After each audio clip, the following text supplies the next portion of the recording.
اللہ الرحمن الرحیم والذین یقولون ربنا اصرف عنا عذاب جہنم ان عذابها کان غراما انها ساءت مستقرا ومقاما والذین اذا انفقوا لم يسرفوا ولم يقتروا وكان بين ذلك قواما والذین لا يدعون مع الله إلها آخر ولا يقتلون النفس التي حرم الله إلا بالحق ولا يزنون ومن يفعل ذلك يلقى أثاما يضاعف له العذاب يوم القيامة ويخلد فيه مهانا إلا من تاب وآمن وعمل عملا صالحا فأولئك يبدل الله سيئاتهم حسنات وكان الله غفورا رحيما ومن تاب وعمل صالحا فإنه يتوب إلى الله متابا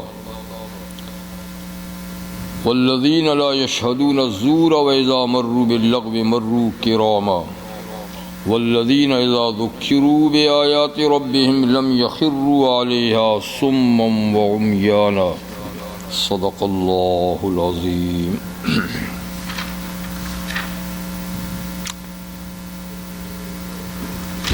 سورۃ الفرقان کی آیت نمبر 65 سے 73 تک آیات ابھی آپ کے سامنے تلاوت کی گئیں۔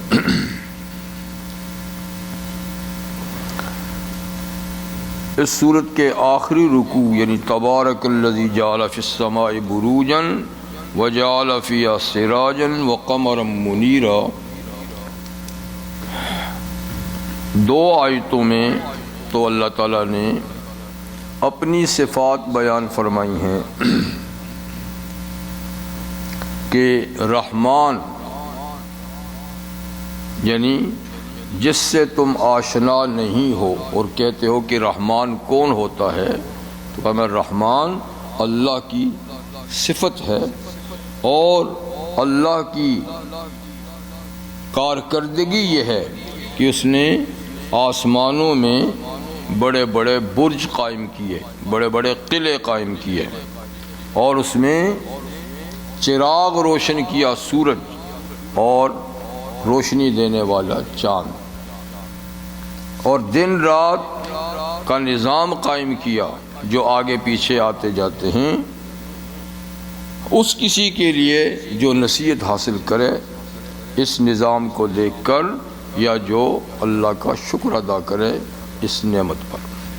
اس کے بعد پھر اللہ تعالیٰ نے اپنے نیک بندوں کی صفات بیان کی، تو رکوع کے آخر تک 14 صفات اللہ تعالیٰ نے نیک بندوں کی ذکر فرمائی ہیں، جن میں سے پہلی صفت تھی کہ اللہ کے بندے زمین پر آہستگی سے چلتے ہیں، اکڑ کر غرور اور تکبر سے نہیں چلتے۔ دوسری صفت یہ تھی کہ جب نادانوں اور جاہلوں سے سابقہ پڑتا ہے تو ان سے الجھتے نہیں بلکہ سلام کر کے گزر جاتے ہیں۔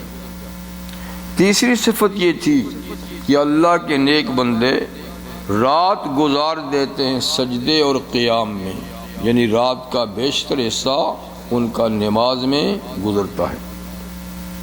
چوتھی صفت ہے کہ وہ یہ دعا مانگتے ہیں اللہ سے کہ ہمارے رب اصرف عنا عذاب جہنم، ہم سے عذاب جہنم کو دور کر دے، ہٹا دے، کیونکہ جہنم کا عذاب چمٹ جانے والا ہے، یعنی جس کے ساتھ لگے گا تو وہ ہٹے گا نہیں پھر، اور وہ جہنم جو ہے سات مستقر و مقامہ، بہت ہی بری ہے ٹھہرنے کی جگہ اور اقامت کی جگہ، یعنی اتنی بری جگہ کوئی بھی رہنے کی نہیں جتنی کہ جہنم رہنے کی سب سے بری جگہ ہے۔ حضرت انس رضی اللہ تعالیٰ عنہ کی روایت ہے کہ جہنم میں ایک شخص پڑے پڑے پکارے گا یا حنان یا منان، اے مہربان خدا، اے احسان کرنے والے اللہ، تو پکارے گا۔ اللہ اس کی اس بات کو سنیں گے تو فرشتوں کو کہیں گے جاؤ اس کو پکڑ کے لے آؤ۔ جب فرشتے جائیں گے تو دیکھیں گے کہ سارے جہنمی اوندے، جہنمی سب اوندے پڑے ہیں، تو ان کو وہ آدمی معلوم نہیں ہوگا۔ واپس آئیں گے تو یا اللہ وہاں تو وہ آدمی نظر نہیں آیا ہمیں، تو اللہ تعالیٰ پھر دوبارہ کہ جاؤ نہیں اس کو لے کر آؤ، پکار رہا تھا یا حنان یا منان۔ اب جب دوبارہ فرشتے جائیں گے تو اس کو معلوم کر لیں گے اور اس کو پکڑ کے اوپر لے آئیں گے اللہ تعالیٰ کے سامنے۔ تو اللہ تعالیٰ اس سے پوچھیں گے کہ کیسے پایا جہنم کو؟ تو کہیں گے یا اللہ اس سے بری جگہ ٹھکانہ کبھی نہیں دیکھا گیا، اور یہ سب سے بری اقامت گاہ ہے، سب سے بری قرار گاہ ہے جی۔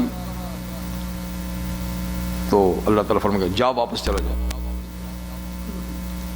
تو کہے گا یا اللہ آپ سے یہ توقع نہیں تھی کہ ایک دفعہ جہنم سے نکال کے دوبارہ بھیجیں گے، آپ تو بہت ہی مہربان ہیں، بڑے ہی کریم ہیں، تو آپ پھر دوبارہ مجھے بھیج رہے ہیں؟ مجھے تو یہ توقع نہیں تھی کہ ایک دفعہ نکالنے کے بعد پھر بھیج دیں گے۔ تو اس کی اس عاجزانہ التجا پر اللہ تعالیٰ کی رحمت کو جوش ہوگا اور وہ کہ جاؤ اس کو نکال ہی دو۔ تو مقصد یہ ہے کہ جہنم سے بدترین کوئی ٹھکانہ نہیں، سب سے بری جگہ جہنم ہے، جہاں چاروں طرف عذاب ہی عذاب ہوگا، آہو بکا، چیخو پکار جی۔ خیر، تو ایسی جگہ سے یعنی وہ پناہ مانگتے ہیں، اللہ کے نیک بندے دعا مانگنے کے یا اللہ اس سے ہمیں بچا۔ دیکھ قرآن مجید میں کئی دعائیں ہیں جن کے آخر میں وقنا عذاب النار، اے اللہ ہمیں عذاب نار سے بچا۔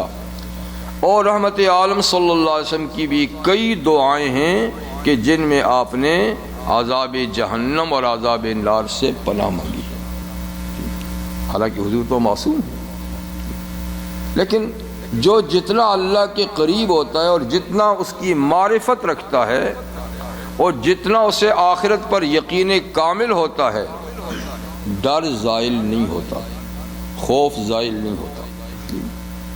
اور ایک ہم ہیں جو بالکل نڈر ہیں، اس لیے کہ ہمیں ادراک تک ہی نہیں ہے کہ ایسی خطرناک جگہ بھی ہے، اس کا شعور تک نہیں ہے، کبھی اس کو سننا ہی پسند نہیں کرتے کہ کوئی اس قسم کا تذکرہ کر لے۔ تو خیر ایک ان کی صفت کیا ہے؟ عذاب نار، عذاب جہنم سے پناہ مانگنا، یہ چار صفات ہوگی۔ اب پانچویں صفت، والذین اذا انفقوا لم یسرفوا ولم یقتروا، اور اللہ کے عباد صالح نیک بندے عباد الرحمن، ان کی پانچویں صفت یہ ہے کہ جب وہ خرچ کرتے ہیں یعنی مال خرچ کرتے ہیں تو لم یسرفوا، اسراف نہیں کرتے، زیادہ جو چیز حد سے زیادہ گزر جائے اس کو اسراف کہتے ہیں۔ اب حد سے زیادہ خرچ کرنے کے دو مطلب ہیں، ایک تو یہ کہ جو مال ہے وہی حلال نہیں، جو مال کمایا ہے وہی حلال نہیں، سود کا مال ہے، فراڈ کا مال ہے، چوری کا مال ہے، دھوکہ دہی کا مال ہے، تو یعنی وہ آیا ہی غلط رستوں سے ہے۔ اور قدرتی بات ہے کہ جو آتا غلط رستوں سے ہے تو جاتا بھی غلط رستوں میں۔ غالباً یہ شیخ عبد القادر گیلانی رحمۃ اللہ علیہ کا قول ہے کہ کسی آدمی کے مال کے حلال اور حرام کو پہچاننا ہو تو اس کے خرچ کو دیکھو کہ خرچ کہاں ہو رہا ہے۔ اگر تو وہ خرچ ہو رہا ہے صحیح مصارف میں، صحیح مصرف میں، پھر سمجھو کہ آتا بھی صحیح مصرف سے، اور اگر وہ خرچ ہوتا ہے غلط مقامات پر تو یوں سمجھو کہ آتا بھی غلط جگہ سے۔ اس لیے کہ مقولہ ہے فارسی میں مال حرام بود بجائے حرام رفت. مال حرام بود یعنی مال حرام تھا اس لیے حرام جگہ میں چلا گیا. لیکن کبھی یہ قاعدہ کلیہ نہیں ہے، اکثریہ ہے. اکثر ایسا ہوتا ہے دل بے رحم. وہ تو دوسری بات ہے نا، یہ دوسری بات ہے. اچھا بہرحال یہ قاعدہ کلیہ نہیں، کبھی حلال مال کو بھی آدمی غلط راستے میں لگا دیتا ہے، لیکن اکثریہ قاعدہ اکثر ایسا ہوتا ہے. تو فرمایا اللہ کے نیک بندوں کی صفت یہ ہے، پانچویں صفت یہ ہے کہ لم یسرفو، وہ اسراف نہیں کرتے. تو اسراف کا ایک معنی یہ ہے کہ مال حرام ہے اور اس کو بے دھڑک غلط کاموں میں صرف کر رہا ہے. مال بھی حرام ہے، صرف بھی حرام جگہ میں ہو رہا ہے. تو یہ تھوڑا صرف ہو یا زیادہ صرف ہو، یہ بہرحال اسراف ہے. کم خرچ کرو یا زیادہ کرو ہے ہی. جیسے کہ شادی میں شادی کی خوشی میں اور غمی میں یا اس قسم کے اور فنکشنوں میں جو لوگ بے دھڑک خرچ کرتے ہیں، بے دھڑک خرچ کرتے ہیں جی، تو یہ کیا ہے؟ اسراف ہے. اور دوسرا یہ ہے اسراف کہ بے محل خرچ کیا جائے. بے محل، جہاں خرچ کرنا چاہیے وہاں نہیں خرچ کرنا، تو یہ بھی اسراف ہے. چاہے تھوڑا خرچ کرے چاہے زیادہ خرچ کرے. تو ایک یہ کہ مال حرام خرچ ہو رہا ہے، ایک یہ کہ حلال ہی خرچ ہو رہا ہے لیکن ضرورت سے زیادہ خرچ ہو رہا ہے. مطلب ہے کہ ضرورت یہ ہے کہ $100 میں ایک کام ہو سکتا ہے، آپ اس میں 200 لگا رہے ہیں. 500 میں ہو سکتا ہے، آپ اس میں 1000 لگا رہے ہیں اس میں جی. تو یہ اسراف ہے. جتنے میں کام ہوتا ہے اتنے میں کر لو بس، ٹھیک ہے. لیکن اب تو یہی ہے کہ نام و نمود کے لیے، شہرت کے لیے، دکھاوے کے لیے، لوگوں سے شاباشی حاصل کرنے کے لیے ہم کیا کچھ نہیں کرتے کہ فلاں نے شادی میں اتنا خرچ کیا تھا تو میں کوئی اس سے کم ہوں، میں نے اتنا خرچ کرنا ہے. فلاں نے ولیمے کے لیے وہ ہوٹل بک کیا تھا، میں کم ہوں، میں اس سے زیادہ بڑھیا. اس نے اتنے 100 بلائے تھے، میں اتنے 100 بلاؤں گا. تو یہ اسراف نہیں. بھئی کام تو کم بھی ہو سکتا ہے نا. آپ مسجد کا ہال کیوں نہیں بک کر دیتے؟ کرایہ اس کو دے دو. ایسا نہیں ہوگا، کیونکہ پھر یہاں تو سادگی ہو جائے گی اور ہم نے تو سادگی کرنی نہیں ہے. تو یہ اسراف ہے. مومن کی شان یہ نہیں. مومن کی شان یہ ہے کہ وہ بے جا بھی خرچ نہیں کرتا جی، اور ضرورت سے زیادہ بھی خرچ نہیں کرتا. بے محل بھی نہیں خرچ کرتا اور ضرورت سے زیادہ بھی خرچ نہیں کرتا. ٹھیک. اور دوسری یہ کہ وَلَمْ يَقْتُرُ، اور بخل بھی نہیں کرتا، کنجوسی بھی نہیں کرتا کہ جتنا خرچ کرنا چاہیے اتنا بھی نہیں خرچ کرتا. تو اقتار کہتے ہیں ضرورت سے بھی کم، اسراف کہتے ہیں ضرورت سے زیادہ اور بے محل. تو یہ دونوں چیزیں غلط ہیں، بلکہ ان دونوں کے درمیان وَكَانَ بَيْنَ ذَلِكَ قَوَامًا، اور اس کا ان دونوں صورتوں کے درمیان ہوتا ہے گزران. قوام کہتے ہیں گزران کا معنی یعنی استعمال. دونوں حالتوں کے درمیان اس کو کہتے ہیں اعتدال، اور اس کا نام ہے اقتصاد. اعتدال کا معنی درمیانی راہ اختیار کرنا. اقتصاد کا معنی بھی خرچ کرنے میں درمیانی راہ اختیار کرنا. نبی کریم صلی اللہ علیہ وسلم کے ارشاد گرامی ہے ما آل من اقتصد، وہ شخص کبھی فقیر نہیں ہوتا، غریب نہیں ہوتا جو اخراجات میں اقتصاد اختیار کرتا ہے. ہماری اصطلاح میں تو اقتصادی پالیسی اور ہے نا. یہاں اقتصاد کا معنی ہے بیچ کا رستہ اختیار کرنا. تو جو یعنی آمد اور خرچ کو ایک خاص انداز سے کرتا ہے، یعنی خرچ آمدنی کے لحاظ سے کرتا ہے. یعنی چادر اتنی پھیلاتا ہے جتنے پاؤں ہیں، ٹھیک ہے نا، تو وہ پھر کیا ہے، وہ غریب نہیں ہوتا. لیکن چادر چھوٹی ہے، ٹھیک ہے، پاؤں لمبے ہیں، لیکن کام تو خراب ہو جائے گا نا. تو اس لیے یہ ہے قوام کا معنی کیا ہے، وہی کہ جتنی چادر ہے اتنے ہی پاؤں پھیلاؤ، جتنی آمدنی ہے اسی کے مطابق خرچ کرو. بس یہ ہے اعتدال، اور یہی ایک صحیح مومن کی پہچان ہے. والذین لا يدعون مع اللہ الہا آخر ولا یقتلون النفس التي حرم اللہ الا بالحق ولا یزنون.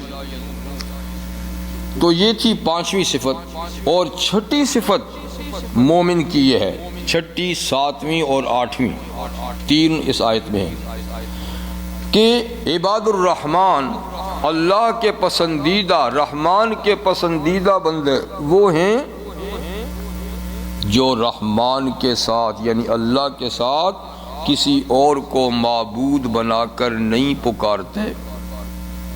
جیسے کہ اللہ معبود برحق ہے اور اللہ کے بندے اللہ ہی کو اپنی جملہ حاجات میں پکارتے ہیں،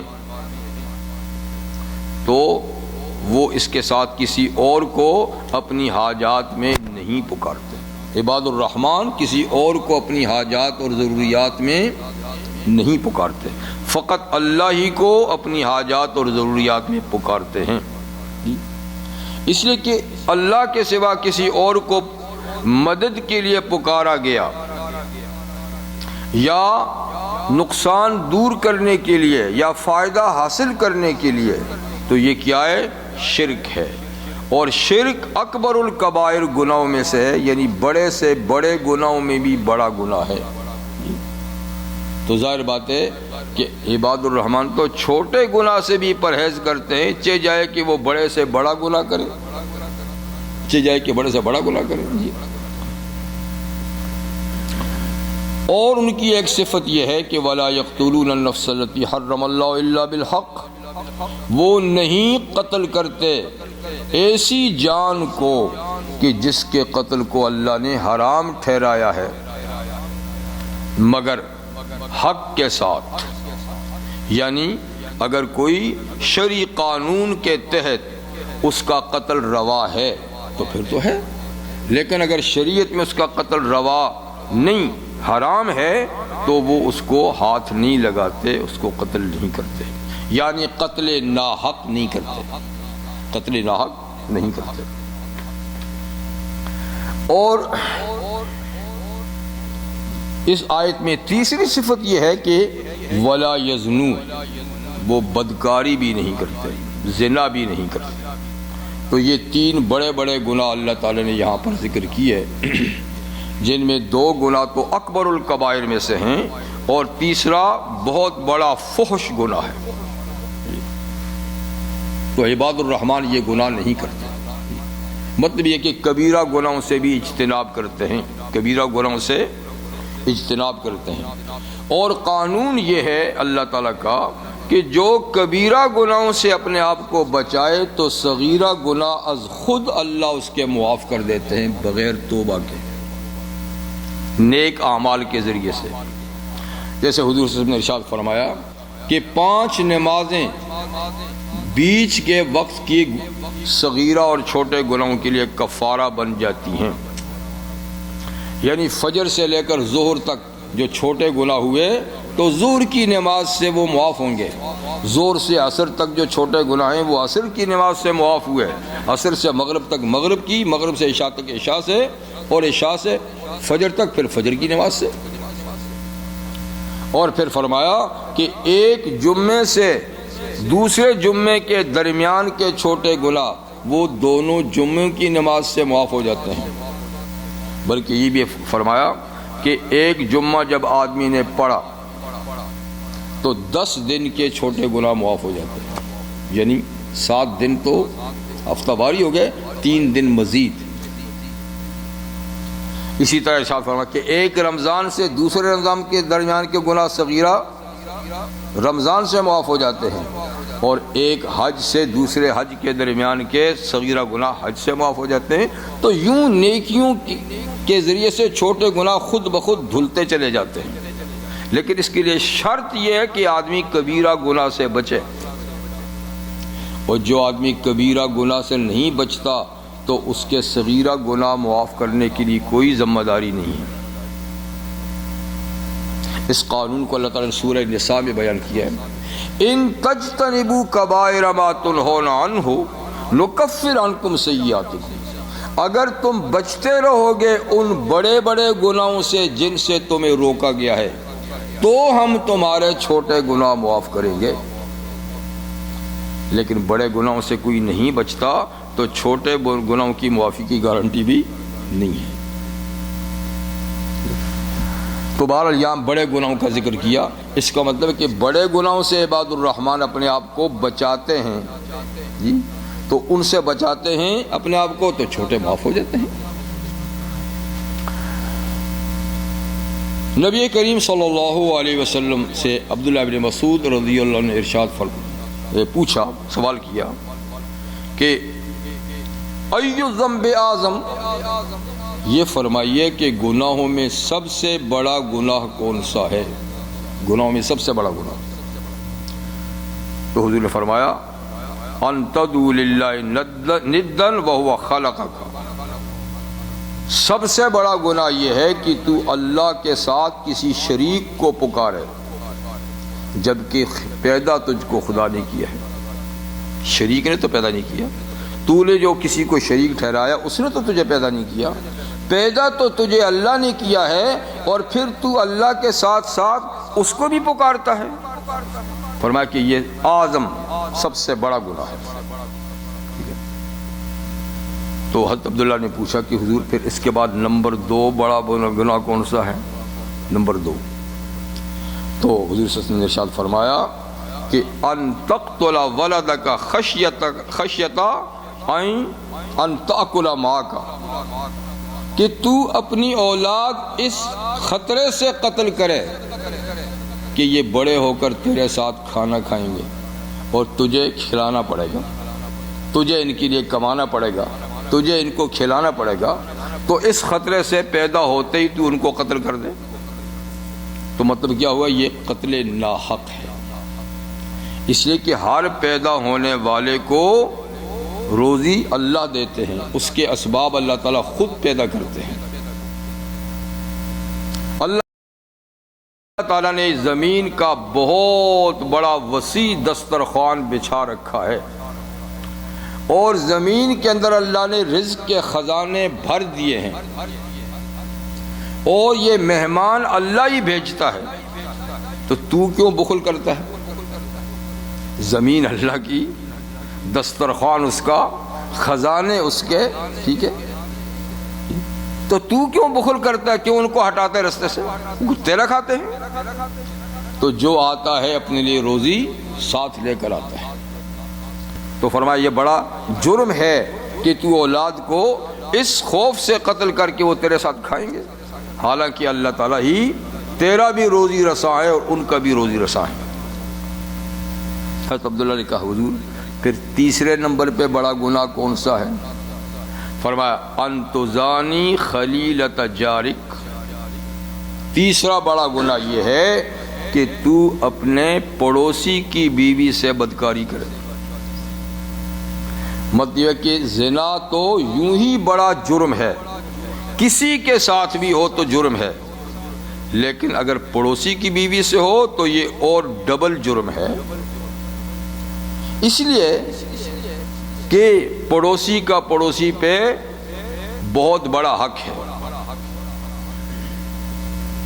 اور جب ایک آدمی دوسرے کے پڑوس میں ہوتا ہے تو ان میں گویا کہ ایک دوسرے کی حفاظت کی ذمہ داری عائد ہوتی ہے. کچھ ان کو آپس میں کہنے کی ضرورت نہیں کہ تو میرا پڑوسی ہے تو میں تیری حفاظت کروں گا، تو میری حفاظت کر. جان مال عزت آبرو، پڑوسی ہونا خود اس بات کی ذمہ داری فراہم کرتا ہے کہ دوسرے پڑوسی کی جان مال عزت آبرو اب اس کے لیے محفوظ ہے. تو جس کی جان مال عزت و آبرو کی حفاظت کا آٹومیٹک معاہدہ ہو گیا ہے، اب اس معاہدے کو توڑتا ہے اور اس کی عزت و آبرو پہ ہاتھ ڈالتا ہے، تو یہ ڈبل جرم ہے بنسبت اس کے کہ کسی اور سے کرے. ٹھیک ہے نا؟ تو بالترتیب حضور صلی اللہ علیہ وسلم نے یہ 3 گناہ فرمایا کہ پہلے نمبر پہ شرک، دوسرے پہ قتل، تیسرے پہ زنا. اور ارشاد فرمایا ہے کہ اسلام میں شرک کی قباحت تو سبھی لوگ جانتے ہیں کہ شرک سب سے بڑا گناہ ہے، اور قتل جو ہے قتل ناحق، تو فرمایا کہ کسی کا جائز طور پہ قتل 3 ہی وجہ سے ہو سکتا ہے، یعنی قتل حق جائز قتل 3 ہی وجہ سے ہو سکتا ہے. اگر وہ 3 وجہوں سے کوئی وجہ نہیں تو پھر وہ قتل ناحق ہوگا. پہلا قتل حق یہ ہے کہ جس آدمی نے دوسرے آدمی کو ناحق قتل کیا ہے، ٹھیک ہے نا، تو اس کے قصاص میں، اس کے بدلے میں اس کی جان کا قتل کرنا یہ قتل حق ہے. ٹھیک ہے، یعنی قاتل کو مقتول کے بدلے میں مارنا یہ قتل حق ہے. لیکن یہ مارنا ہر آدمی کے لیے جائز نہیں ہے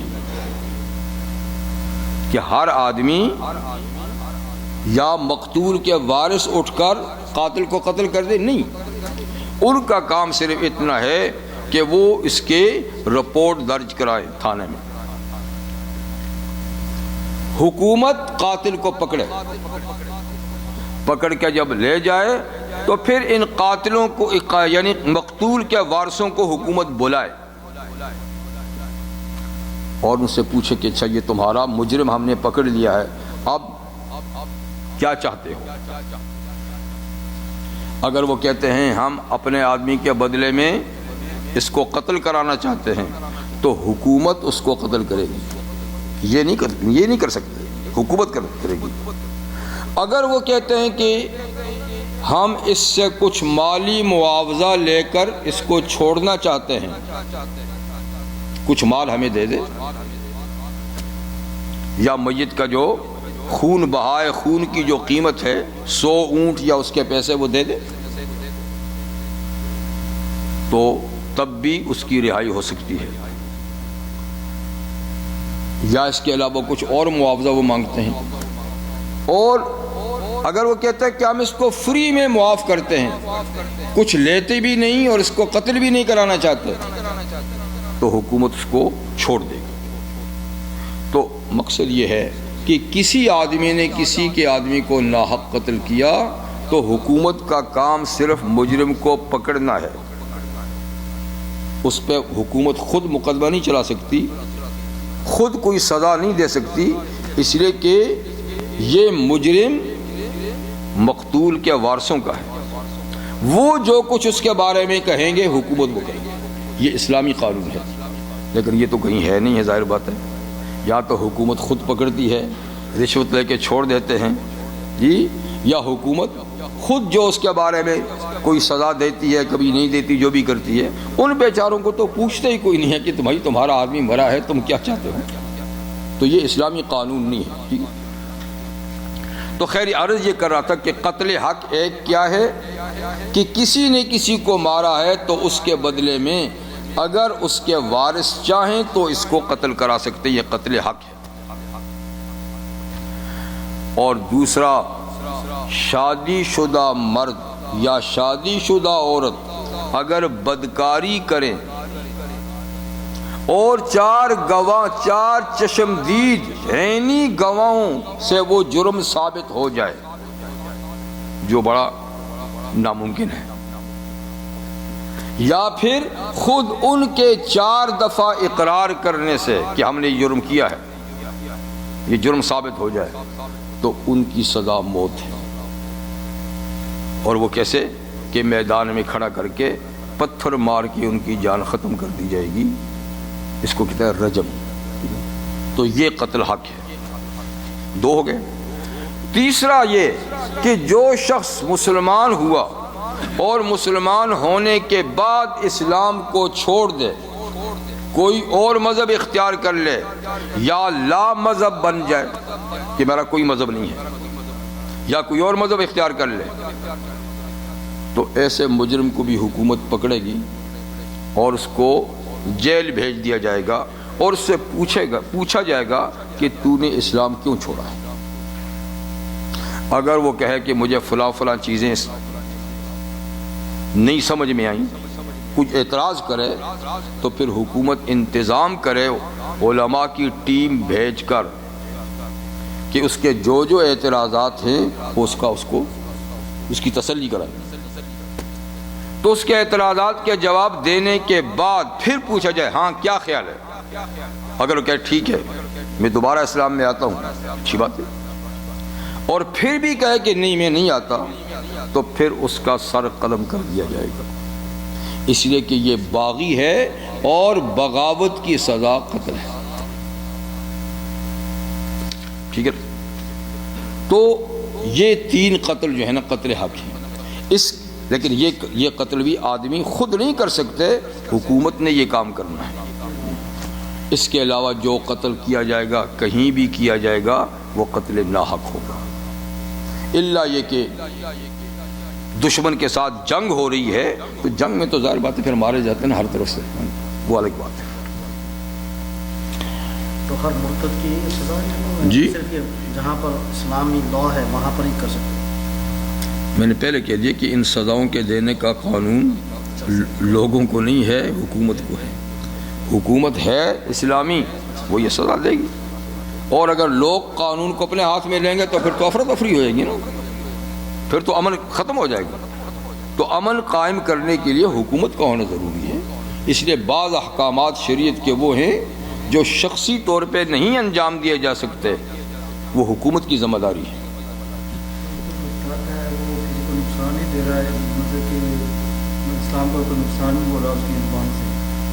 اس سے بڑا نقصان کیا ہوگا کہ اس نے اسلام کو چھوڑا ہے۔ جب اس نے اسلام چھوڑا ہے تو یہ خود سب سے بڑا نقصان ہے۔ ساری دنیا کہ یہ کیوں اسلام سے آیا ہے، معلوم ہوا کہ اس میں کوئی نقصان ہے، جبھی تو یہ نکلا ہے، تو وہ اور لوگوں کے نکلنے کے لیے رستہ ہموار کر رہا ہے، تو یہ اسلام سے بغاوت ہے۔ وہ اپنی زبان سے کچھ کہے یا نہ کہے، وہ جب اس سے نکلا ہے، ٹھیک ہے نا، تو یہ اوروں کے لیے رستہ اس نے آسان کر دیا نکلنے کے لیے کہ چلو ہم بھی نکلتے ہیں، چلو ہم بھی نکلتے ہیں، تو یہ بغاوت ہے۔ تو اسلام کے قبول کرنے پہ جبر نہیں، اپنی مرضی سے آپ آئیں، نہیں آتے تو نہ آئیں، کوئی آپ کو مجبور نہیں کر سکتا، لا اکراہ فی الدین۔ لیکن ایک دفعہ آپ آئے ہیں سوچ سمجھ کے تو آپ جا نہیں سکتے، آنے پہ آپ کو مجبور کوئی نہیں کرتا، خوب اچھی طرح جانچ پڑتال کر کے آئیں، لیکن آئے ہیں اب جا نہیں سکتے، اس لیے کہ جانا بغاوت ہے، جانا بغاوت ہے، اور یہ اور لوگوں کے نکلنے کے لیے رستہ ہموار کرنا ہے۔ تو باغی کی سزا ہمیشہ قتل ہوتی ہے، لیکن سزا حکومت کا کام ہے۔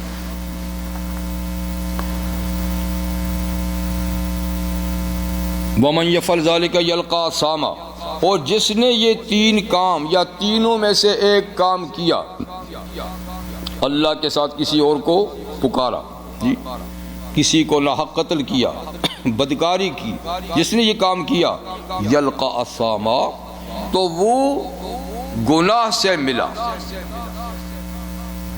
گناہ سے ملا، یعنی وہ گناہ گار ہوا، اور یہ کوئی معمولی بات نہیں، بہت بڑا گناہ گار ہوا۔ جی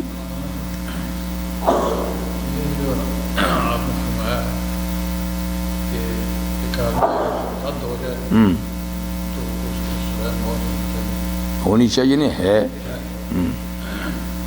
تو اگر یہ بات یوں ہے تو یہ احمد مرزا جو ہے یہ مسلمان کیوں سوئے رہے تھے؟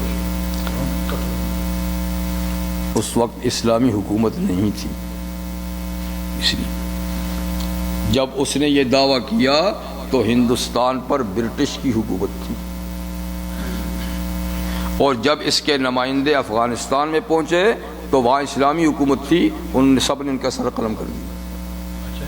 جی ہاں، تو اس کے لیے اسلامی حکومت کا ہونا شرط ہے، کیونکہ یہ سزائیں شرعی سزائیں آدمی نہیں دے سکتے، یا اس کے لیے ایسا مضبوط گروپ اور جماعت ہونی چاہیے، اور یا اس کے لیے پھر گورنمنٹ ہونی چاہیے، ورنہ یہ سزائیں آپ اور ہم یا کوئی نہیں دے سکتا۔ تو ایک معنی تو یہ کہ جس نے یہ گناہ کیا تو یلقا ساما، وہ گناہ سے جا ملا، اور ایک معنی یہ بھی کیا ہے کہ اسامہ یہ جہنم میں ایک وادی کا نام ہے۔ تو یلقا اسامہ کا معنی یہ ہے کہ جو ان گناہوں کا مرتکب ہوگا وہ اسامہ وادی میں اس کو سزا ملے گی، جہنم کی اسامہ وادی میں۔ یضاعف لہ العذاب، ڈبل کیا جائے گا اس مجرم کے لیے عذاب یوم القیامت، قیامت کے دن۔ لیکن یہاں ڈبل کا معنی یہ نہیں ہے کہ جرم پہ سزا تو ایک ہونی تھی اور سزائیں دو دے دیں، اس لیے کہ یہ بھی قانون انصاف کے خلاف ہے، اور اللہ تعالیٰ کا قانون یہ ہے کہ گناہ کی سزا ڈبل نہیں، نیکی کا ثواب تو کئی گنا زیادہ ہے، اور کم سے کم ایک نیکی کا ثواب 10 گنا ہے، اور زیادہ 700 گنا ہے، اور اس سے بھی زیادہ ہو سکتا ہے۔ لیکن گناہ کی سزا جتنا گناہ ہے اتنی ہی رہے گی۔ تو پھر اس آیت میں ڈبل کیوں کہا گیا؟ تو یہ ڈبل یہ نہیں ہے کہ گناہ کی سزا 1 سال تھی تو 2 سال کر دی گئی، وہ مطلب نہیں ہے۔ یہاں ڈبل کا معنی یہ ہے حجم کا بڑھانا، شدت کا بڑھانا، یعنی اس کی سزا میں شدت اور سختی پیدا کی جائے گی، سزا رہے گی اتنی ہی، ٹائم لیمٹ وہی ہے، لیکن شدت بڑھ جائے گی گناہ کے بڑھنے سے۔ وَيَخْلُدْ فِيهِ مُهَانًا، اور اس گناہ کی پاداش میں وہ ہمیشہ رہے گا، اور مہانا کا معنی ذلیل کیا ہوا، ذلت کے ساتھ۔ ظاہر بات ہے گناہ کی ہر سزا جو وہ تذلیل ہی ہے، جہنم کے اندر جو آدمی جائے گا کوئی عزت تو تھوڑی ہوگی نا، تو جو بھی سزا پائے گا وہ تذلیل تو اس میں ہوگی، لیکن یہاں تذلیل کا ساتھ میں ذکر بھی کیا کہ وہ ہمیشہ رہے گا اس سزا میں، اور اس کی تذلیل اور اس کی اہانت کی جائے گی، یعنی اس کی بے عزتی ہوگی، البتہ بے عزتی ہوگی۔ اب یہاں سوال یہ پیدا ہوتا ہے کہ ایک جرم تو ان 3 جرائم میں ایسا ہے کہ اس کی سزا تو ہمیشہ جہنم ہے، اور وہ ہے اللہ کے ساتھ کسی اور کو پکارنا جو شرک ہے، اس کی سزا تو ہے۔ لیکن قتل ناحق اور زنا یہ کفر نہیں ہے، یہ جرم تو ضرور ہیں اور بڑے درجے کے جرم ہیں، اور کفر تو نہیں ہے، اور جب کفر نہیں تو پھر ان گناہوں کی سزا ہمیشہ نہیں ہے، بلکہ کسی بھی وقت ان کی سزا کاٹنے کے بعد وہ آدمی جنت میں جائے گا۔ تو یہاں تو اللہ تعالیٰ تینوں کی سزا فرماتے ہیں کہ یخلد فیہ، کہ ان گناہوں میں سے کسی بھی گناہ کا مرتکب ہمیشہ رہے گا جہنم میں، مہانا، تذلیل کیا ہوا۔ تو اس کا مطلب یاد رکھیے یہ ہے کہ یہ اس صورت میں ہے کہ جب اس نے قتل ناحق کو قتل حق سمجھ کے کیا ہو، اور زنا کو حرام سمجھ کے نہیں حلال سمجھ کے کیا ہو، تو پھر وہ کافر ہو گیا۔ قتل ناحق کو حق سمجھ کے کیا، کافر ہو گیا۔ زنا کو حلال سمجھ کے کیا، کافر ہو گیا۔ جب کافر ہو گیا اس کی سزا ہمیشہ جہنم ہے، ٹھیک ہے نا؟ ایک مطلب تو یہ ہے، اور دوسرا مطلب یہ ہے کہ شرک کی سزا تو ہمیشہ جہنم ہے، لیکن قتل ناحق اور زنا کے بارے میں کہا کہ وہ ہمیشہ رہے گا، مطلب یہ ہے کہ اگر اس نے حلال سمجھ کے یہ کام کیے ہوتے تو وہ ہمیشہ رہتا، اس کی سزا بھی ہمیشہ کی ہوتی، لیکن چونکہ وہ ہے مسلمان اس لیے میعادی سزا ہوگی اور ہمیشہ والی نہیں ہوگی. ٹھیک ہے؟ تو بات سمجھ میں آئی کہ اگر حلال سمجھ کے کیا ہے تو کافر ہو گیا، کیونکہ کسی حرام کو حلال سمجھنا کفر ہے اور کسی حرام کو حلال سمجھنا بھی کفر ہے. لیکن کسی نے گناہ کو گناہ سمجھ کے ہی کیا ہے تو وہ ہمیشہ جہنم میں نہیں رہے گا بلکہ میعادی سزا کاٹنے کے بعد. یہ بھی اس صورت میں کہ گناہ سے توبہ کیے بغیر مر گیا. لیکن اگر کوئی گناہ سے پہلے توبہ کر لی تو کوئی سا بھی گناہ ہو، کفر شرک کا گناہ کیوں نہ ہو، توبہ کر لی تو سارے گناہ اس کے مٹ گئے. اسی لیے اللہ تعالیٰ کے بیان فرماتے ہیں اِلَّا مَن تَابَ وَآمَنَ وَعَمِلَ صَالِحًا، مگر وہ شخص جس نے گناہ سے توبہ کر لی، اللہ کے ساتھ شرک کرتا رہا آخر پشیمان ہو گیا اور توبہ کر لی شرک سے، اور قتل ناحق کرتا رہا لیکن آخر میں قتل ناحق سے توبہ کر لی، بدکاریاں کرتا رہا لیکن آخر میں اس سے توبہ کر لی، تو توبہ ایسا فارمولہ ہے، ایسا نسخہ ہے کہ اس کے سامنے کوئی گناہ ٹھہر نہیں سکتا. بس توبہ سے اس کا نام عمل صاف ہو گیا، اجلا ہو گیا، دھل گیا. اِلَّا مَن تَابَ وَآمَنَ، اور صحیح ایمان لے آیا، توبہ کر لی اور صحیح ایمان لے آیا، وَعَمِلَ صَالِحًا، اس کے بعد نیک اعمال شروع کر دیے، تو پھر کیا ہوگا؟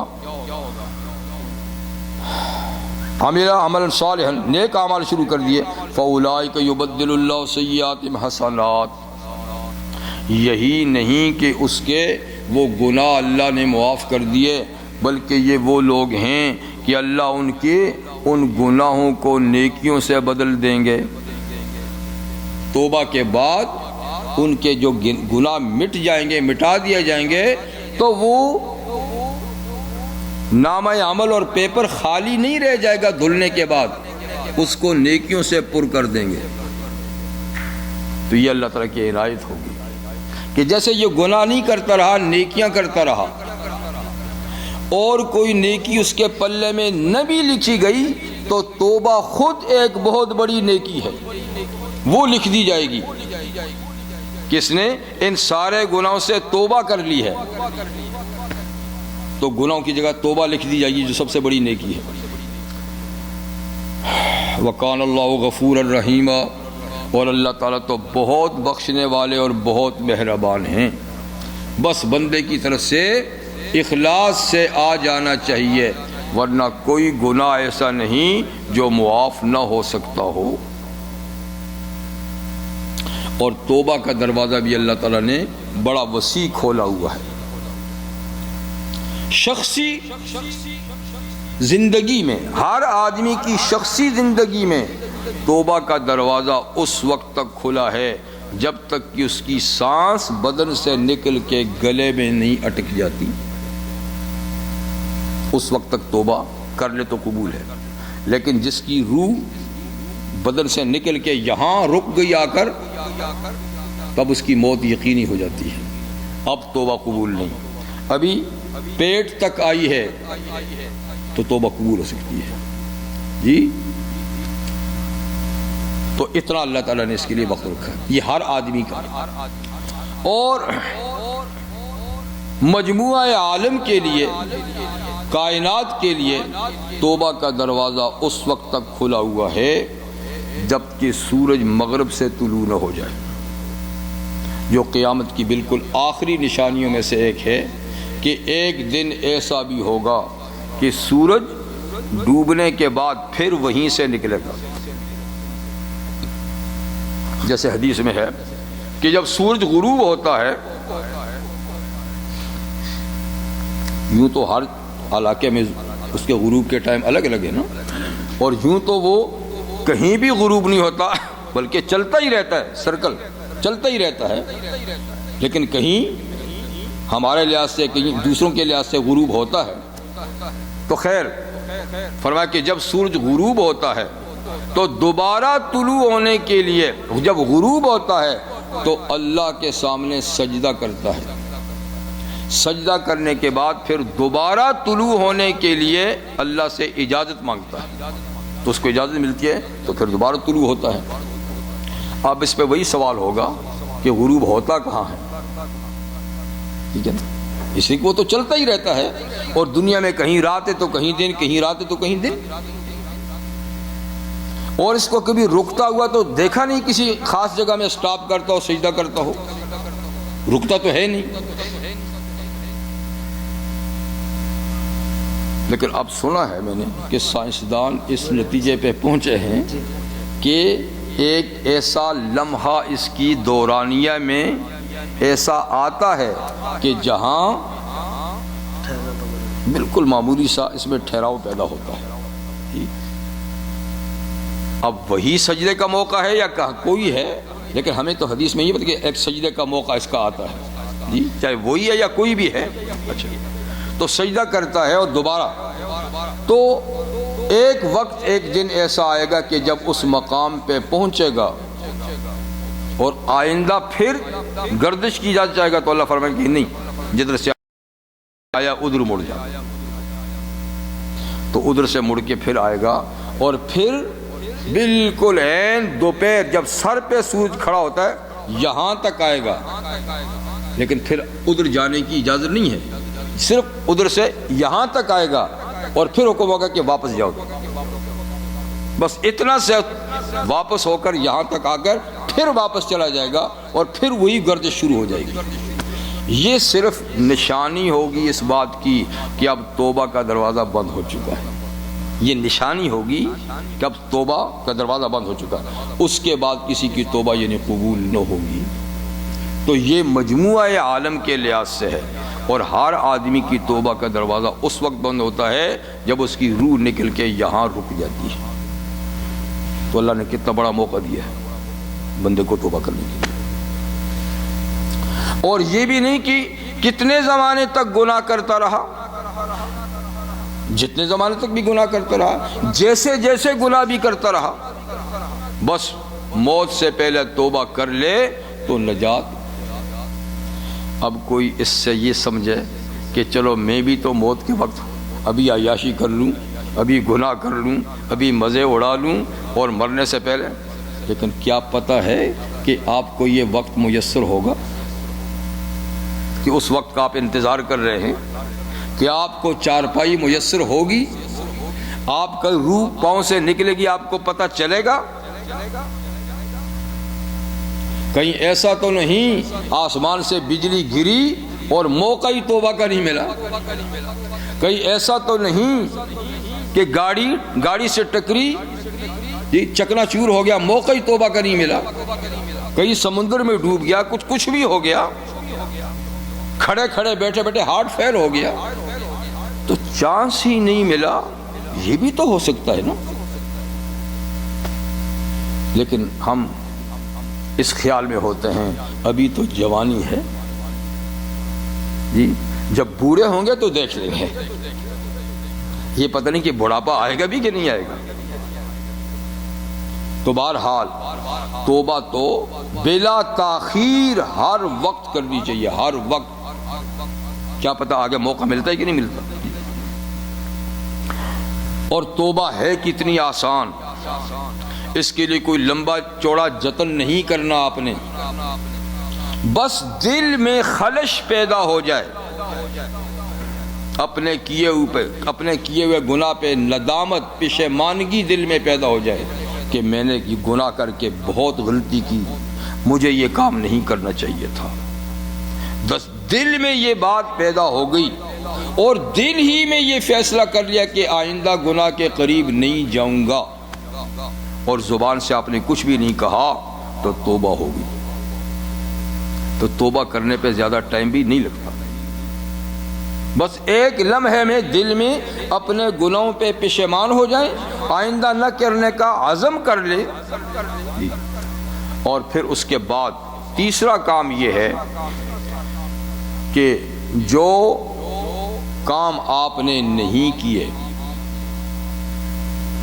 اور وہ کام اللہ نے آپ پر مقرر کیے تھے، نماز نہیں پڑھی، روزے نہیں رکھے، زکاتیں نہیں دیں وغیرہ، تو توبہ کے فوراً بعد اپنی پچھلی نمازوں کا دہرانا شروع کر دیں، روزے رکھنے شروع کر دیں، زکوٰۃ نہیں دی تو پیسہ ہے تو زکوٰۃ ادا کر دیں۔ یہ کام بھی توبہ کی شرائط میں سے ہے، کہ یہ نہیں کہ میں نے نمازیں نہیں پڑھی اور میں دل میں پشیمان ہو گیا تو بس پچھلی نمازیں معاف ہو گئی، روزے بھی معاف ہو گئے۔ نہیں، جس چیز کی قضا ہے تو قضا، جس کا کفارہ ہے تو کفارہ، اور اگر بندوں کے حقوق ضائع کیے ہیں تو وہ حقوق ادا کیجئے، اور نہیں کر سکتے تو جا کے ان سے معاف کرا دیجئے۔ یہ بھی توبہ کی شرائط میں سے۔ تو یہ کام کیے تو یہ ہوگا کہ نام عمل صاف ستھرا ہو جائے گا، اور اللہ تعالیٰ بجائے ان گناہوں کے اس میں نیکیاں لکھتے ہیں۔ وَمَن تَابَ وَعَمِلَ صَالِحًا، اور جس نے توبہ کی، اور یہ توبہ یہی ہے، یعنی توبہ یا رب میری توبہ، یا رب میری توبہ پکارنے کا نام نہیں۔ توبہ کا معنی ہے پلٹ آنا، غلط رستے پہ جا رہے تھے تو موڑ آئے، یہ توبہ ہے۔ توبہ کا معنی ہے، اس لیے لفظ توبہ اور تابہ یہ اللہ کے لیے بھی استعمال ہوتا ہے، تاب اللہ علیہ، اور یہ کہ من تابہ، تو اس کا معنی ہے پلٹ آنا۔ تو اللہ کی توبہ کیا ہے؟ بندے پر اپنی رحمت سے پلٹ آنا، گناہ کی وجہ سے جو رحمت بند کی تھی اس کو دوبارہ جاری کر دینا، یہ اللہ کی بندے کے لیے توبہ ہے۔ اور بندے کی توبہ کیا ہے؟ کہ گناہ سے پلٹ آنا نیکی کی طرف۔ تو بندہ گناہ سے نیکی کی طرف آئے تو اس کی توبہ ہے، اللہ اپنی رحمت سے توجہ فرمائے تو اس کی توبہ ہے۔ اسی طرح قرآن مجید میں انہ هو التواب الرحیم، اللہ تعالیٰ تو بہت زیادہ توبہ قبول کرنے والے اور مہربان ہیں۔ اور حضور صلی اللہ علیہ وسلم نے ارشاد فرمایا کل بنی آدم خطاؤون وخیر الخطائین التوابون، کہ سارے انسان گناہگار اور خطا کار ہیں۔ سارے انسانوں سے مراد یہ ہے کہ سوائے انبیاء کرام کے، اس لیے کہ نبی معصوم ہوتے ہیں اور نبی کے علاوہ کوئی معصوم نہیں، اس لیے کسی سے چھوٹی بڑی خطا ہو سکتی ہے۔ تو کل بنی آدم خطاؤون، سارے بنی آدم خطا کار اور گناہگار ہیں۔ وخیر الخطائین التوابون، اور خطا کاروں میں، گناہگاروں میں اچھے وہ ہیں جو خطا سے توبہ کر لیتے ہیں، توبہ کر لیتے ہیں۔ تو گیا گناہ تو آدمی سے ہوتا ہی رہتا ہے، لیکن گناہ پہ اصرار نہیں ہو، توبہ کر لے تو یہ اللہ کے ہاں بڑا پسندیدہ ہے۔ بلکہ اللہ تعالیٰ بندے کی توبہ سے خوش ہوتے ہیں، توبہ سے خوش ہوتے ہیں۔ اور یہ بھی حضور نے فرمایا کہ اگر تم گناہ نہ کرو تو اللہ تعالیٰ ایسے لوگ پیدا کر دیں گے جو گناہ کریں گے اور توبہ بھی کریں گے۔ مطلب کہ گناہ تو تمہاری فطرت میں ہے، تم کیسے نہیں کرو گے؟ انسان ہے، کچھ نہ کچھ کرتا ہے جی، کچھ لا علمی میں ہوتے ہیں، کچھ قصدن ہو جاتے ہیں، کچھ بھول سے ہو جاتے، کچھ نہ کچھ گناہ ہو جاتا ہے انسان سے جی۔ اس لیے اللہ کو وہ بندہ محبوب ہے جو توبہ کرتا ہے۔ تو ہم تو گناہ سے توبہ کرتے ہیں، اللہ کے نبی صلی اللہ علیہ وسلم بغیر گناہوں کے توبہ کرتے تھے۔ صحابہ فرماتے ہیں کہ حضور ایک ایک مجلس میں، ایک ایک نشست میں، ایک ایک جگہ بیٹھے بیٹھے 100 مرتبہ توبہ کرتے تھے، استغفار۔ رب اغفر لی وتب علی انک انت التواب الغفور، رب اغفر لی، اے اللہ مجھے بخش دے، وتب علی، اور مجھ پر رحمت سے توجہ فرما، آپ ہی توبہ قبول کرنے والے، آپ ہی بڑے بخشنے والے ہیں۔ تو حضور صلی اللہ علیہ وسلم کو نہ تو استغفار کی ضرورت ہے نہ توبہ کی، پھر بھی، اور ہمیں ضرور تھے اور پھر بھی نہیں. تو نبی کریم علیہ الصلوۃ والسلام نے فرمایا کہ اللہ تعالیٰ بندے کی توبہ پہ بہت خوش ہوتے ہیں اور ایسے خوش ہوتے ہیں کہ ہم اللہ کی خوشی کا تصور بھی نہیں کر سکتے. تو حضور صلی اللہ علیہ وسلم نے ایک مثال کے ساتھ اس بات کو سمجھایا، ورنہ حقیقتاً اس بات کو سمجھایا نہیں جا سکتا، لیکن ایک مثال کے ذریعے سے سمجھایا.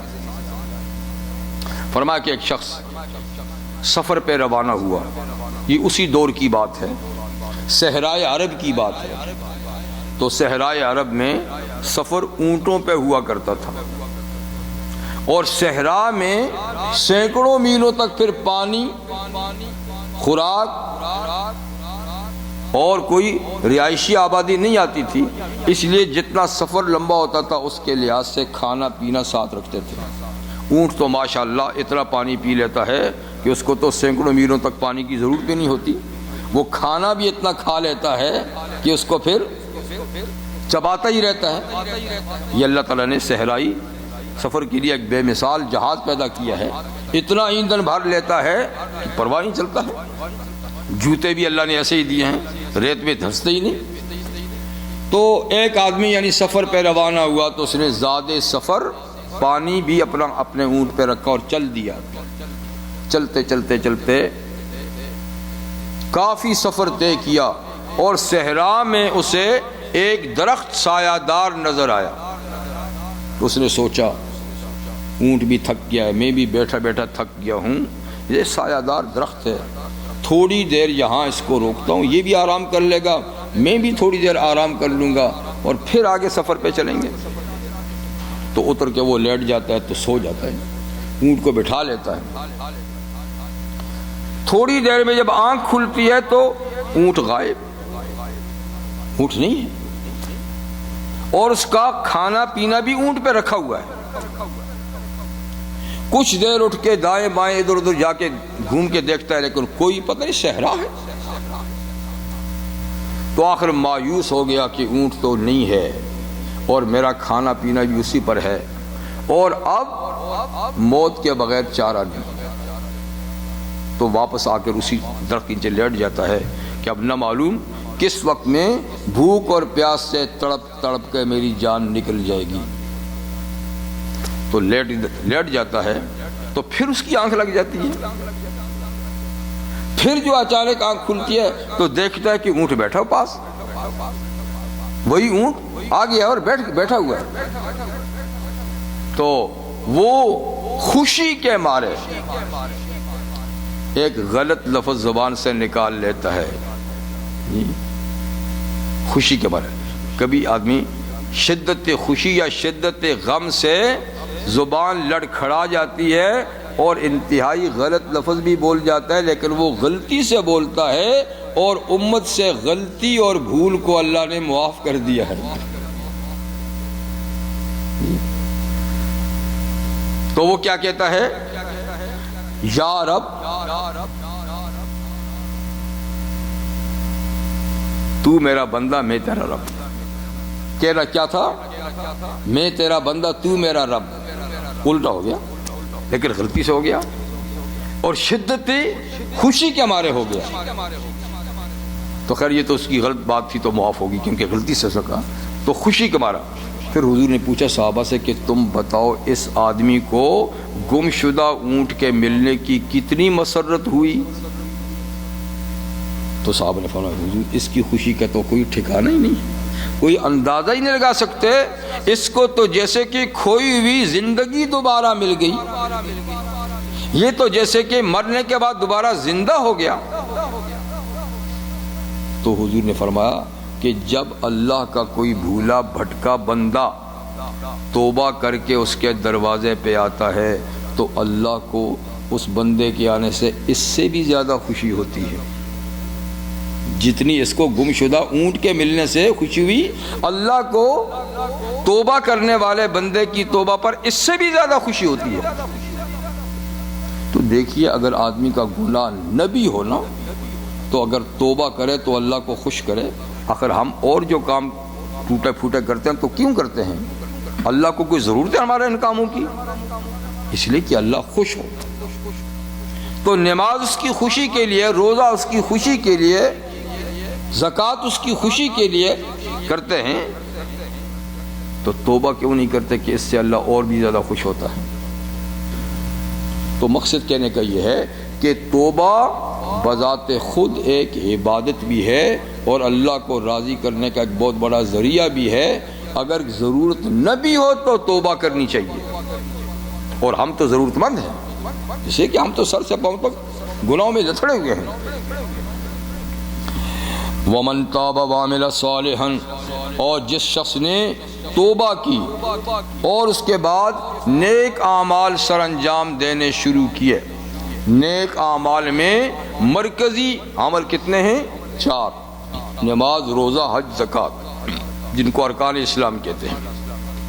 اور اس کے علاوہ پھر اسی نوعیت کے اور بے شمار کام ہیں، نیکی کے کام.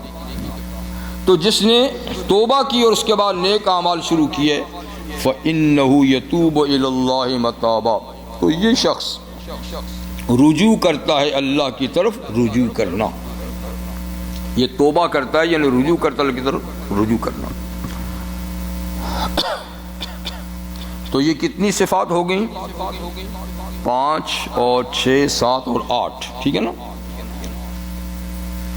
اس کے بعد اللہ تعالیٰ فرماتے ہیں والذین لا یشہدون الزور، اور عباد الرحمن اللہ کے محبوب اور پسندیدہ بندوں کی ایک صفت یہ ہے لا یشہدون الزور، کہ وہ جھوٹ کے مقام پہ حاضر نہیں ہوتے.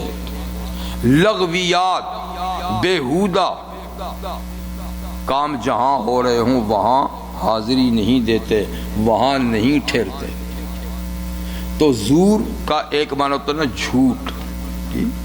تو جھوٹ سے مراد ہر غلط قسم کا کام، ہر غلط قسم کا، ہر بے مقصد قسم کا کام جس کا کوئی مقصد ہی نہیں ہے، تو ایسی جگہ میں وہ آتے ہی نہیں ہیں. ٹھیک ہے نا، ایسی جگہ میں آتے ہی نہیں ہیں. تو آج کتنے بے شمار کام ہیں جو بیہودہ ہیں، لغو ہیں، فضولیات ہیں، اور لوگوں کی دلچسپیاں اسی میں ہیں.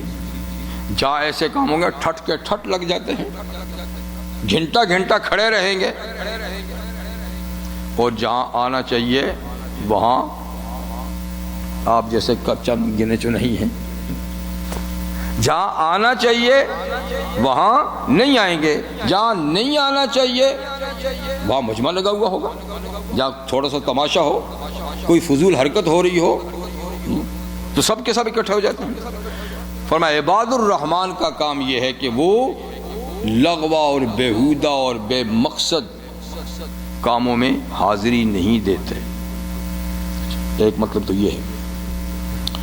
دوسرا یہ ہے کہ یہاں حاضری مراد نہیں بلکہ شہادت مراد ہے. یہ شہدونہ کے دونوں معنی ہیں، حاضری یا شہادت، گواہی. کہ والذین لا یشہدون الزور، عباد الرحمن وہ ہیں جو جھوٹی گواہی نہیں دیتے، جھوٹی شہادت نہیں دیتے. اور یہ بھی یاد رکھیے کہ جھوٹی اور غلط شہادت، گواہی، یہ بھی اکبر الکبائر میں سے ہے. یعنی شرک جیسا گناہ ہے. شرک، نماز نہ پڑھنا، ماں باپ کی نافرمانی، پاک دامن عورتوں پہ تہمت، شراب نوشی اور سود خوری، اور یہ شہادت زور، یہ 7 اکبر الکبائر، بڑے گناہوں میں بھی بڑے گناہ ہیں. اس لیے کہ جہاں جھوٹی گواہی چل پڑے وہاں انصاف ختم ہو جاتا ہے. انصاف کا دار و مدار سچی گواہی پر ہے، چشمدید گواہی. جو دیکھا ہے وہی بیان کرو، اس لیے کہ فیصلے کا دار و مدار اس پہ ہے. لیکن یہ چیز آج نہیں ہے، اور قرآن اسی پہ زور دیتا ہے. جھوٹی گواہی کو اللہ تعالیٰ نے شرک کے ہم پر اللہ گناہ قرار دیا، شرک جیسا گناہ۔ نبی کریم صلی اللہ علیہ وسلم ایک دفعہ اس کو بیان فرما رہے تھے، اور پھر آپ تکیہ لگائے ہوئے تھے، تو پھر آپ تکیہ چھوڑ کے سیدھے بیٹھ گئے، اور آپ نے 3 دفعہ میں شہادت زور، شہادت زور، شہادت زور، کہ دیکھو جھوٹی گواہی، جھوٹی گواہی، جھوٹی گواہی، یعنی یہ سب سے خطرناک چیز ہے۔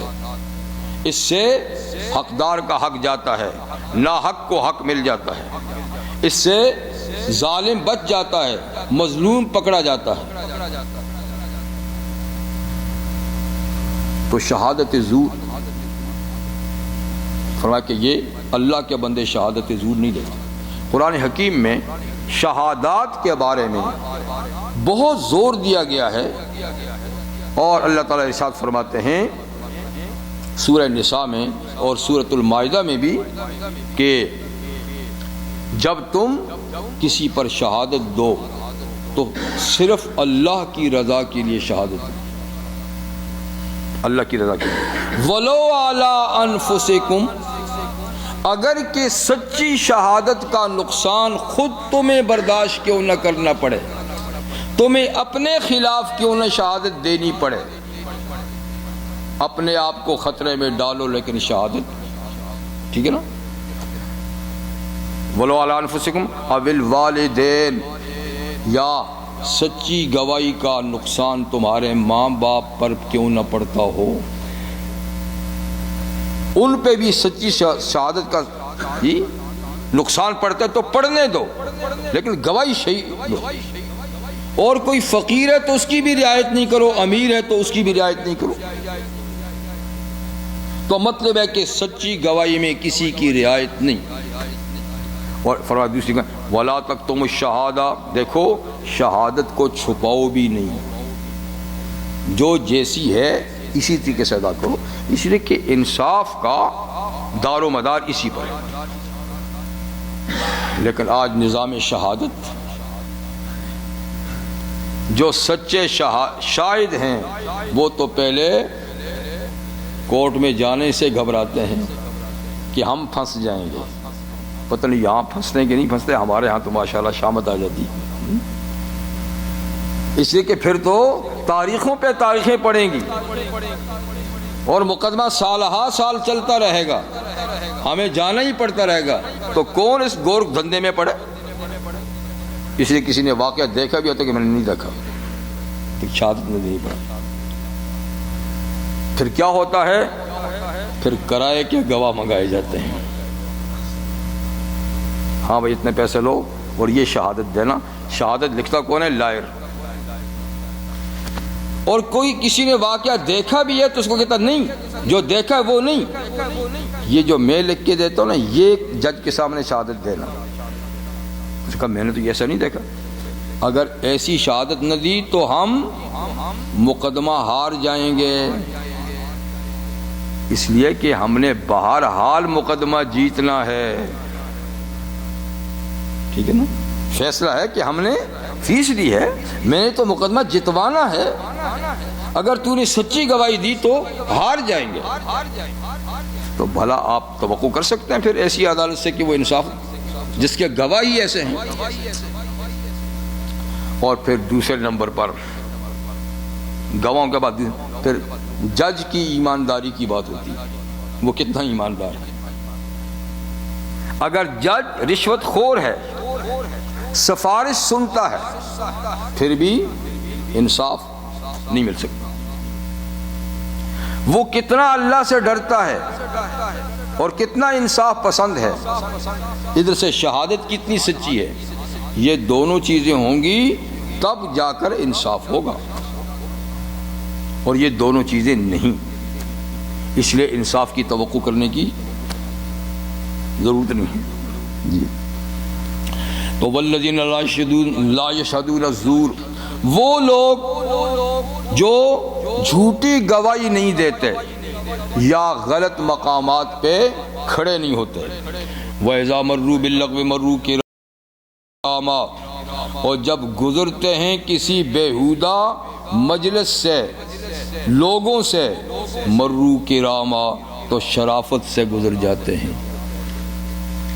یعنی جب انہوں نے رستہ جانا ہے اور دیکھا کہ رستے ہی میں کچھ خرافات ہو رہی ہے, کچھ اس قسم کے اوباش لڑکے ہیں, کو اوباش لوگ ہیں, یا اس قسم کی حرکت کوئی ہو رہی ہے, کوئی اس قسم کی مجلس ہے, تو وہ وہاں سے بڑی شرافت کے ساتھ گزر جاتے ہیں اور بالکل اس پہ توجہ نہیں دیتے کہ چلو چلتے چلتے دیکھ ہی لوں ہے کیا ہے.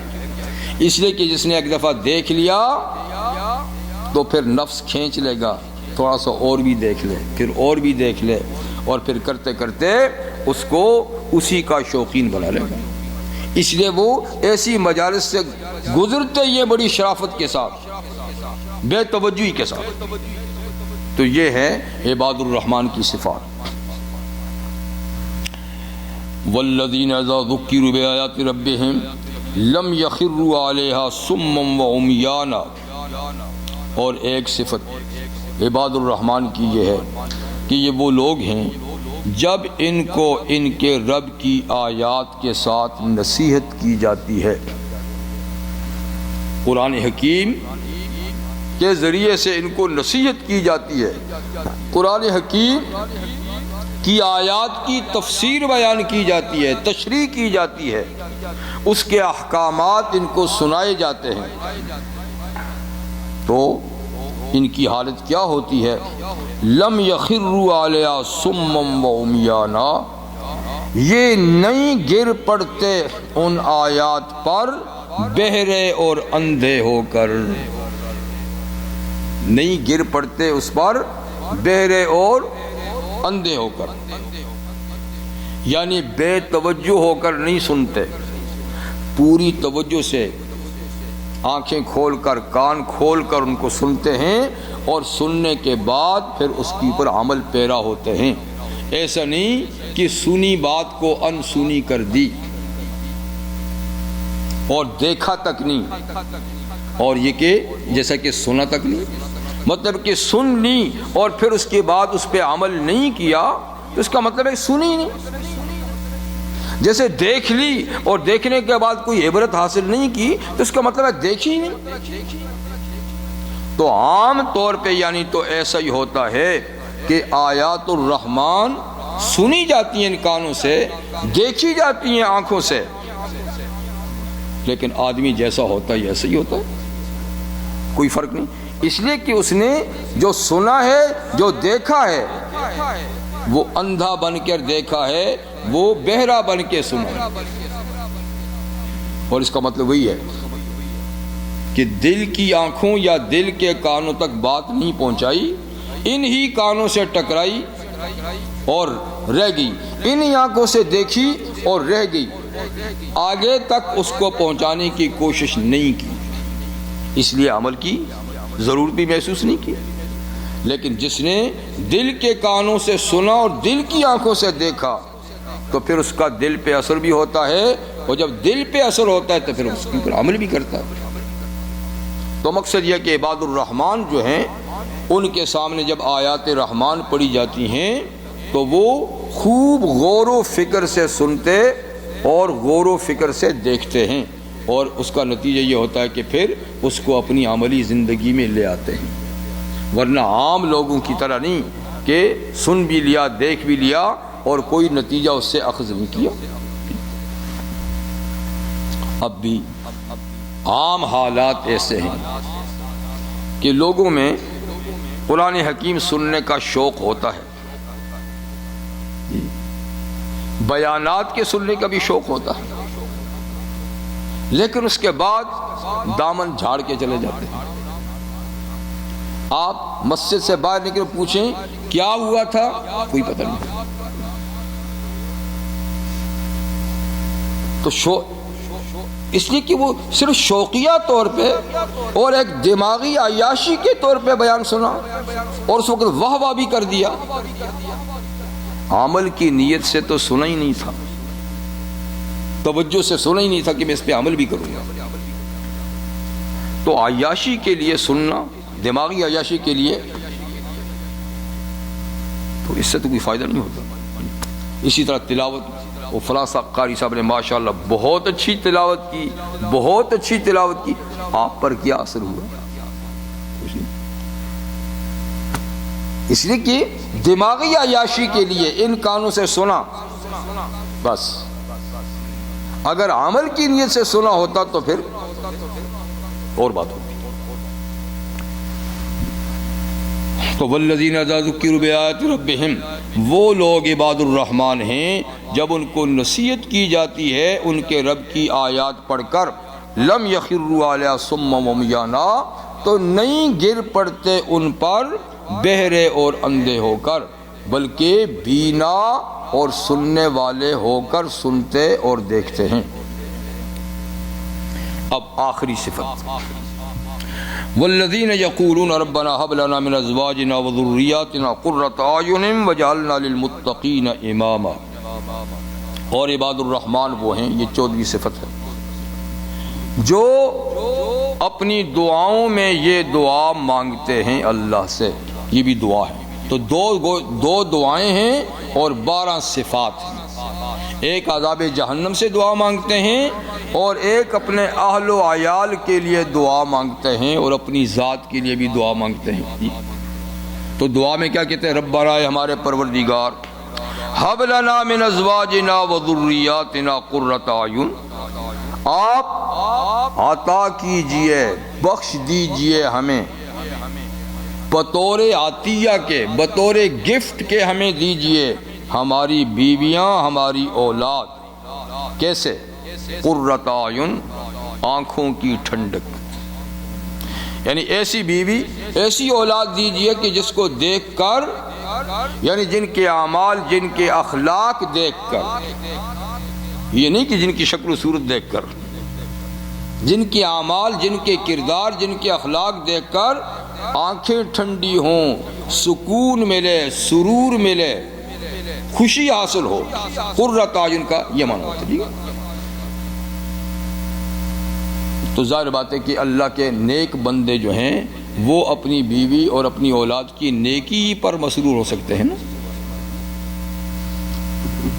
ہاں اگر وہ دوسرے ٹائپ کے لوگ ہیں تو وہ اپنی اولاد اور بیوی کو بھی اسی نظریے سے دیکھیں گے اور ان کی آنکھیں بھی اسی نظریے سے ٹھنڈی ہوں گی۔ لیکن جو عباد الرحمن ہیں، جن کی صفات ابھی ذکر ہوئی ہیں، جو ان صفات سے متصف ہیں، وہ بیوی اور بچوں کو بھی انہی صفات سے متصف دیکھنا پسند کرتے ہیں اور انہی اخلاق و کردار اور اعمال کا ہونے والا وہ پسند کرتے ہیں، ٹھیک ہے نا۔ اسی سے ان کی آنکھیں ٹھنڈی ہوتی ہیں، اسی سے ان کو سکون ملتا ہے۔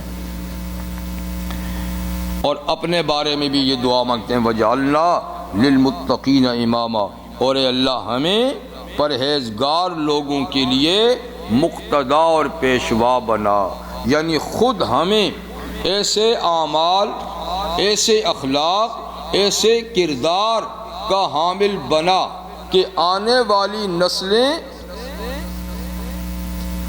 ہماری اقتداء میں وہ بھی اس قسم کے اعمال اخلاق اپنائیں، آنے والے لوگ وہ بھی ہمارے جیسے اخلاق اعمال، تو ہمیں ان کا پیشوا بنا، مقتدا بنا۔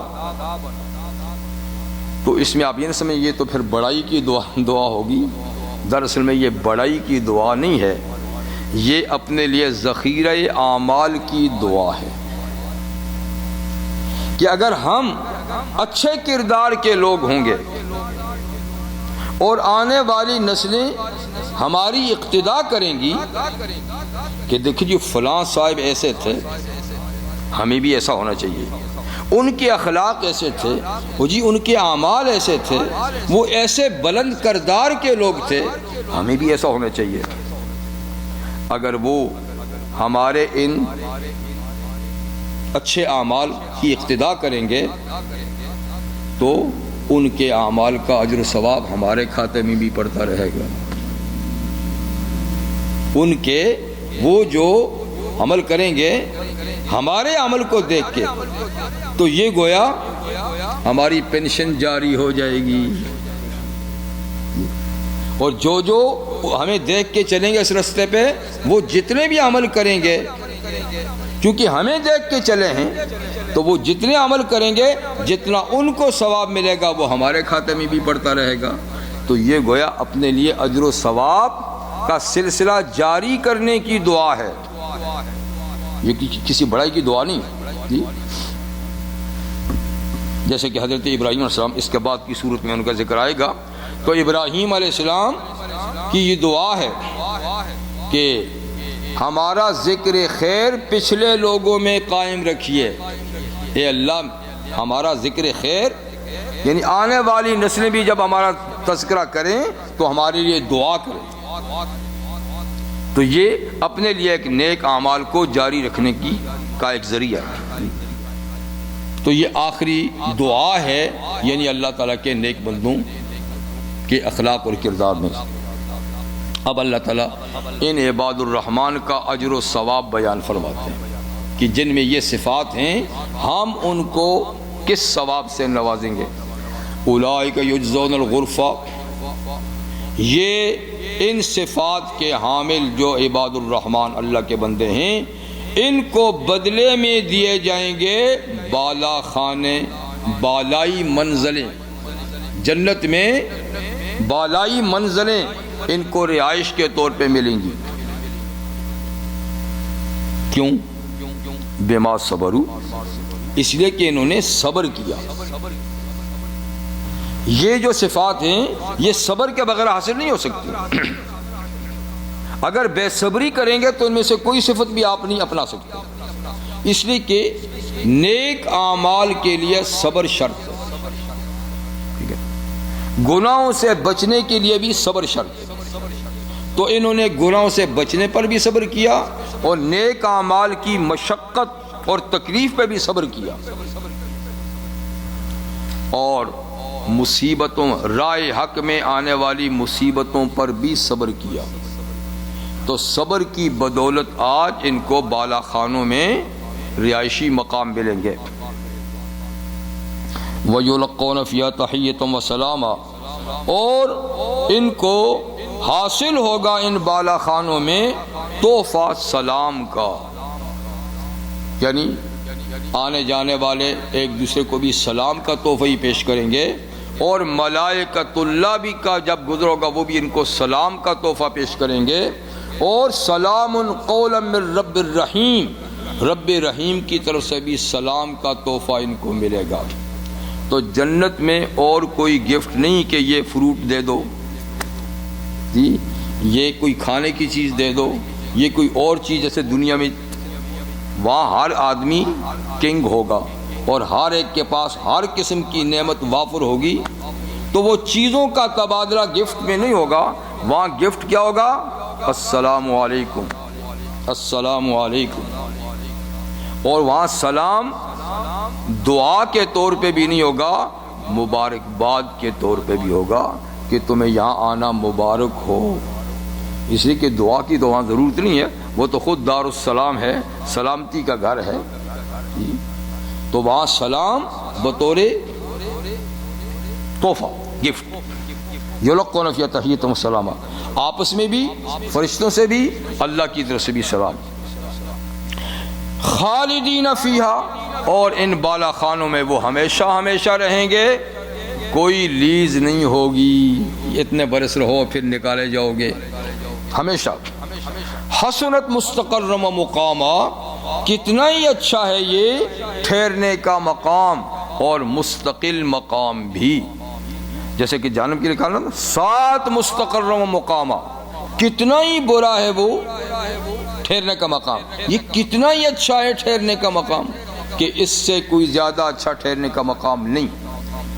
رحمت للعالمین صلی اللہ علیہ وسلم نے ارشاد فرمایا لَمَوْضِعُ صَوْتٍ فِي الْجَنَّةِ, ایک کوڑا یا ایک لاٹھی آپ کہیں رکھنے کی جگہ بھی جنت میں دنیا اور دنیا کی ساری نعمتوں سے زیادہ گراں قدر ہے.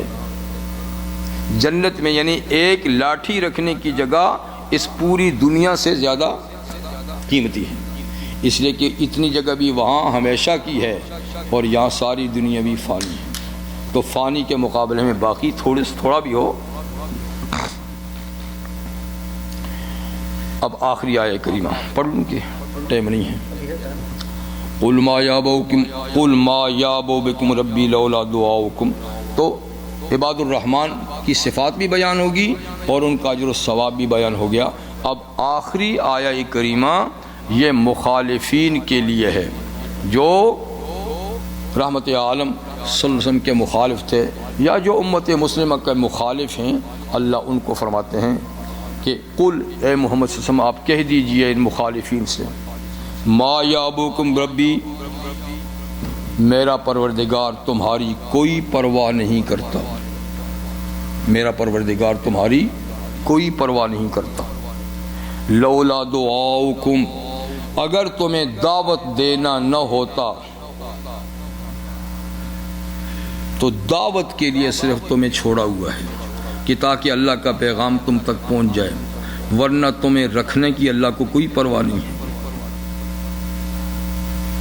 ٹھیک ہے، ایک معنی یہ ہے. دوسرا یہ ہے لولا دعاؤکم اگر تمہارا دعا مانگنا نہ ہوتا کہ کبھی کبھی مشکل میں پھنستے ہو تو تم پھر خدا ہی کو پکارتے ہو. راحت ہوتی ہے تو اپنے معبودوں کو پکارتے ہو، مشکل میں پڑتے ہو تو پھر خدا کو پکارتے ہو.